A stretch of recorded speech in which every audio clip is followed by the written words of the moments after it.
Pada bagian yang pertama ini, kita akan membahas tentang konsep dasar standar costing.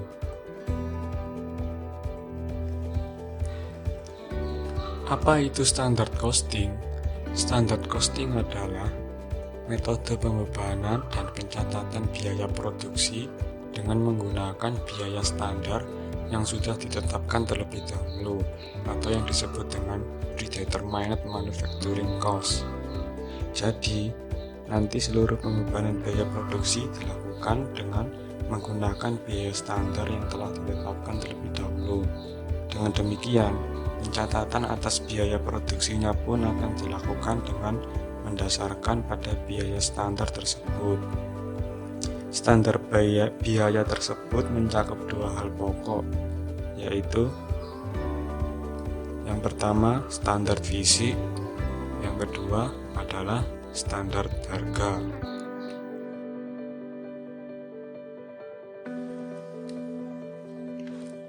Standar fisik atau physical standard adalah kuantitas standar input yang dibutuhkan untuk menghasilkan satu unit output.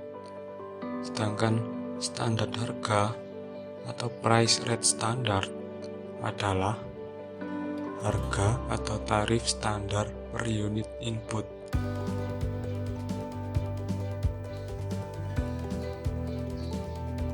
Sebagai contoh,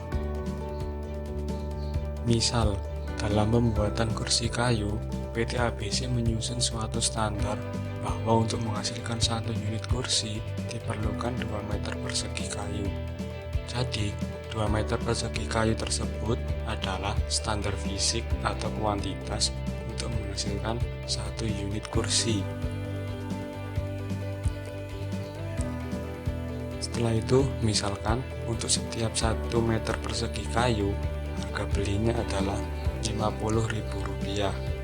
Maka dengan demikian, untuk menghasilkan satu unit kursi dibutuhkan kayu dengan harga Rp100.000. Nah, nilai uang sebesar Rp100.000 tersebut merupakan harga standar bahan baku untuk membuat satu unit kursi bagi PT ABC. Selanjutnya, misalkan saja PT ABC menetapkan besarnya upah tukang untuk menghasilkan satu unit kursi adalah Rp200.000. Dengan demikian, uang sebanyak Rp200.000 tersebut merupakan tarif standar untuk menghasilkan satu unit kursi.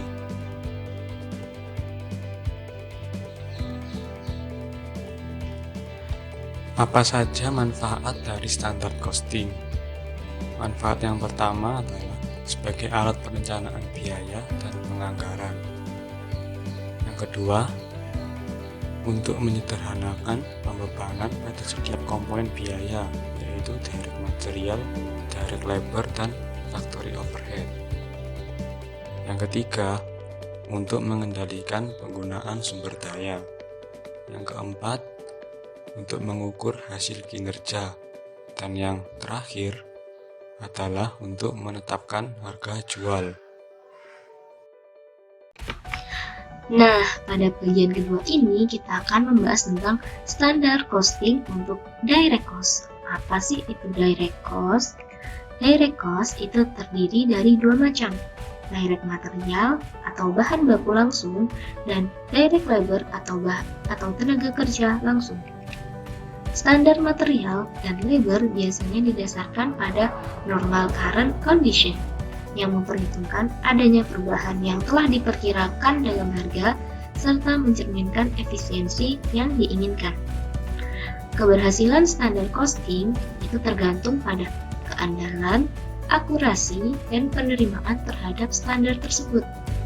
Bagaimana sih cara mencapai standar costing yang berhasil?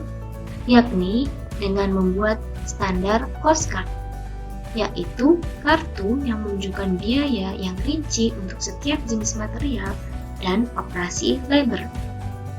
Ini merupakan contoh dari perusahaan Wilton yang bergerak di bidang manufaktur. Date of standarnya 1 Juli tahun 20A dengan produknya itu adalah Pexel. Departemennya ada 3 departemen, cutting, molding, dan assembly, di mana komponen dari cutting nanti akan ditransfer ke molding, dan komponen dari cutting molding akan ditransfer ke assembly. Karena kita berbicara tentang direct cost, maka yang dibahas hanya direct material dan direct labor.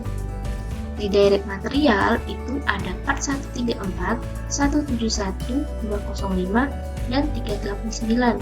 Ada standar quantity dan standar unit price. Maksudnya apa sih?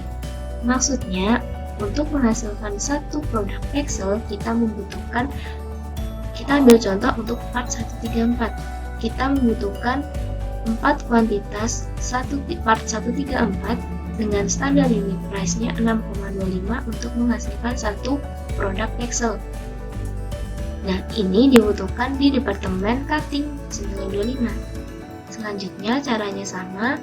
Untuk part 171 dibutuhkan di departemen cutting juga, dan untuk part 205 dibutuhkan di departemen molding, part 389 dibutuhkan di departemen assembly, sehingga total direct material cost-nya itu 87.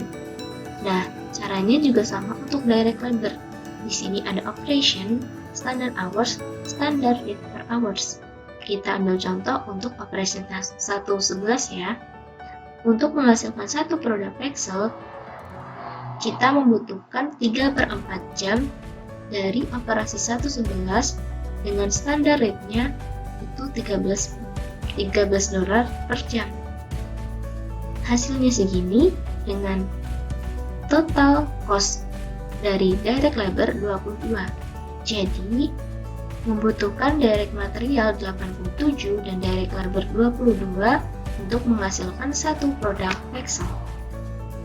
Nah, untuk menentukan standar quantity allowed untuk setiap komponen biaya, kuantitas per unit produk dikalikan dengan jumlah ekuivalen unit yang diproduksi selama periode tersebut saja.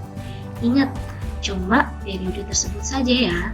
Perhitungan ini mencerminkan tingkat penyelesaian WIP.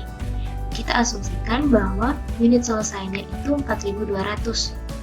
WIP beginning-nya itu sudah selesai, setengah untuk material, sepertiga untuk conversion cost senilai 864.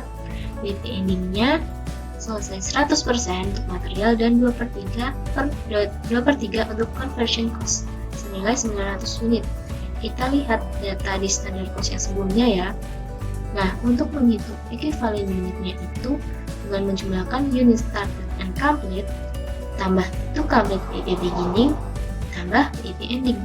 Nah, unit started and complete-nya ini berasal dari 4.200 dari unit yang selesai dikurangi WIP beginning 864, karena kita hanya menjumlahkan yang diproduksi selama periode ini saja, sedangkan WIP beginning senilai 864 itu sudah dihitung di periode sebelumnya, jadi harus dikurangkan senilai segini 3.336. Lalu untuk complete WIP yang masih dibutuhkan proses penyelesaian selanjutnya itu untuk material setengahnya dan conversion cost itu 2/3-nya. WIP ending selesai 100% untuk material dan 2/3 untuk conversion cost, sehingga kita dapat menghasilkan equivalent unit of production senilai segini. Nah, mulai dari equivalent unit ini nanti akan digunakan untuk penghitungan variance.